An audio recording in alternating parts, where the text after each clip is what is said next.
In this video, I'm about to show you how to color correct your video on mobile using CapCut.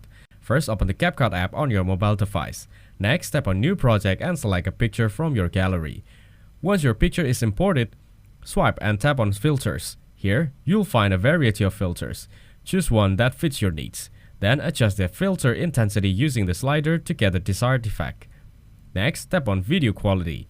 Now, tap on Image Quality and use the slider to fine-tune it. Then, tap Allow to apply the changes. After that, tap on Adjust.